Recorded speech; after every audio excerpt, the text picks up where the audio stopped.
Oke, halo selamat siang. Kita lanjut lagi diskusi.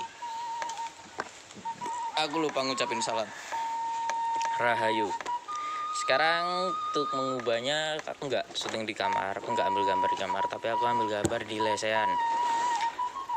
Jadi gini guys, ini tadi aku lihat postingan bagus di salah satu teman FB ku, yaitu tentang tasawuf. Tasawuf yaitu sebuah cara untuk mencapai titik pemurnian jiwa. Ketika seseorang ingin bertasawuf untuk mencapai titik pemurnian jiwa, akal, pikiran, hati, dan perasaannya, seseorang tersebut harusnya benar-benar melepaskan semua yang ada di dunia ini. Apa itu semua yang ada di dunia ini? Pekerjaan, keinginan, angkara, dan lain sebagainya, termasuk nafsu. Dan seseorang jika ingin melakukan tasawuf tersebut, dia harus siap dengan segala hal yang akan dia hadapi. Ada banyak cara yang kadang-kadang disalahartikan seseorang itu syirik, musyrik, bahkan mengkafirkan cara-cara yang intinya orang lain ingin melakukan sebuah pembersihan di jiwanya. Ada yang dengan cara mandi kembang, ada yang dengan cara laku puasa, ada yang dengan cara bermeditasi, bersembayang di dalam gua, di tempat sunyi, di dekat sungai, bahkan di tepi laut atau di puncak gunung. Ada. Kenapa hal itu dilakukan?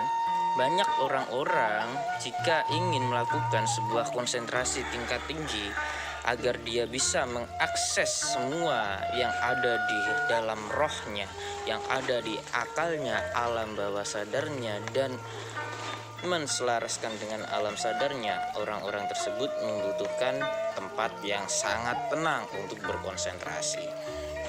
Jadi seperti itu ya. Kemudian tidak salah orang-orang itu melakukan sebuah permeditasi ya dan segala macam itu yang disebut tapa. Tidak salah, karena setiap orang berbeda cara untuk mengoneksikan itu semua dengan cara konsentrasi yang tinggi. Tapi kenapa harus dikafirkan? Itu karena sudah ada doktrin-doktrin dari orang-orang tertentu yang mengatasnamakan suatu agama. Untuk mencari keberhasilan titik pencapaian dari tasawuf tersebut, jangan pernah memikirkan suatu tindakan salah atau benar. Dan gitu, lakukan saja apa yang ingin hatimu lakukan. Contohnya kayak aku ingin membersihkan jiwaku gara-gara aku sudah melakukan sebuah tindakan yang merugikan orang lain. Bagaimana caranya? Aku pergi ke pantai. Di situ aku semedi duduk bersila dan berkonsentrasi tinggi kepada Yang Kuasa. Dan di depanku ada kelapa, ada bunga, ada dupa, dan lain sebagainya. Itu aku tunjukkan sebagai rasa syukurku ke alam semesta ini yang sudah menemaniku, mengajariku arti dari rasa kesempurnaan.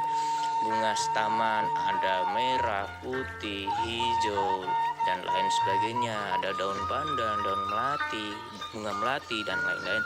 Itu kan menggambarkan kesempurnaan, keharuman, keharmonisan dalam aku menyingkapi suatu masalah agar pikiranku tenang, yaitu lewat aromaterapi yang berasal dari semerbak bau dupa yang harum, kan gitu. Dengan hijau aku tunjukkan kepada alam semesta sebagai tanda rasa syukurku, kan gitu, atas apa yang sudah diberkahi kepada Tuhan Yang Maha Esa oleh Tuhan Yang Maha Esa kepadaku, kan gitu. Jadi nggak perlulah kita mikirkan syirik, musyrik, bahkan sampai memikirkan kafir. Emang lu siapa menjudgment orang-orang dan mengkafirkan orang-orang itu? Dalam Al-Quran pun sudah ada di kitabnya bahwasannya yang berhak mengkafirkan manusia atau seorang lain itu adalah Yang Maha Kuasa. Anda masih manusia, perut masih bawa tai.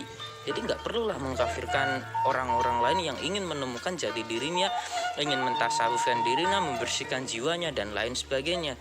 Yang penting gak ngerugin diri Anda juga kok, kan gitu. Cuek aja lah seorang mau ngomong apa. Kalau orang masih takut antara keimanan dan kekafiran, tapi orang tersebut masih nekat ingin melakukan tasawuf atau pembersihan jiwa, udah berhenti men. kasihan lu, kan gitu. Kasihan dirimu, kasihan pikiranmu. Kamu aja masih mikirin bener atau salah, gimana kamu bisa mencapai titik kesucian jiwa? Kan gitu. Ketentraman hati, kan gitu. Iya apa enggak? Coba ketikkan di komentar apakah yang saya katakan ini salah. Kalau ingin mencapai titik kesempurnaan bertasawuf, pertama jangan memikirkan benar atau salah, jangan memikirkan beriman atau kafir. Kan gitu, yang tahu seseorang beriman atau kafir yang kuasa, yang tahu benar apa salah perbuatanmu yang kuasa. Orang lain hanya bisa mengomentari tanpa dia tahu apa yang kamu lakukan, kan gitu. So pesanku buat para orang-orang pelaku tasawuf yang ingin mencapai puncak dari sejati keberhasilan untuk pensucian jiwa, jangan dengarkan orang lain, lakukan apa yang menurutmu benar. Karena orang lain hanya tahu ceritamu tanpa dia tahu apa yang kamu lakukan. Dan tanyakan pada dia, atas dasar apa menuduhnya kafir, syirik, musyrik, dan kufur. Kan gitu. Iya apa enggak?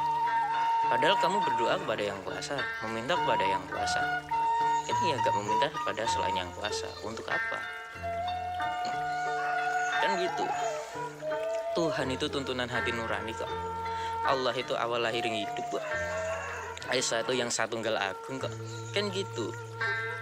Nanti siapa yang diributkan? Gusti itu gugusannya hati, bagusnya hati. Dan untuk apa meributkan sebuah nama, sementara nama-nama yang disebut itu sudah ada di diri pribadi sendiri? Kenapa saya bilang udah ada di diri pribadi sendiri? Tuntunan hati nurani Tuhan.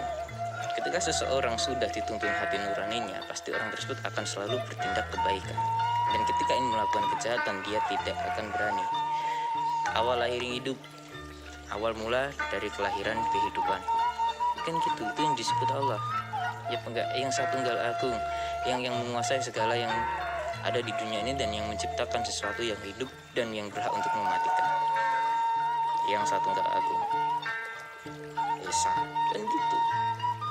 Gusti gugusnya hati atau bagusnya hati. Ketika seseorang sudah menyatu dengan hatinya dan mengerti apa itu Gusti, dia tidak perlulah seolah-olah beranggapan Tuhanmu adalah Tuhanku yang sama. Itu nggak salah, nggak masalah. Tapi ketika seseorang sudah tahu Gusti gugusnya hati, bagusnya hati, dia hanya satu punya kesimpulan, aku adalah Tuhan bagi diriku sendiri. Kan gitu. Tuhanku belum tentu Tuhanmu. Kan gitu. Yang aku sembah belum tentu juga yang kamu sembah. Kan gitu. Taumu kan gitu. Sebenarnya yang aku sembah sama yang kamu sembah itu sama, hanya saja kita beda tata cara, kita hanya beda nama, dan kita hanya beda syariat. Kan gitu. Hakikatnya, makrifatnya tetap sama. Kan gitu. Jadi untuk apa dipeributkan? Kalau masih mempeributkan perkara hal yang seperti itu, menurut saya itu masih kekanak-kanakan, men. Untuk apa Anda belajar? Kan gitu. Kalau Anda memang belajar, janganlah memperlibutkan suatu hal yang sepele seperti nama, tata cara, dan lain-lain. Setiap orang punya tata cara sendiri, setiap orang punya nama sendiri. Kan gitu. Yang perlu diperhatikan cuma satu, muaranya. Ketika muaranya masih sama, ya udah, it's okay. Kita saudara. Jadi sekian dulu dari saya. Salam gendut.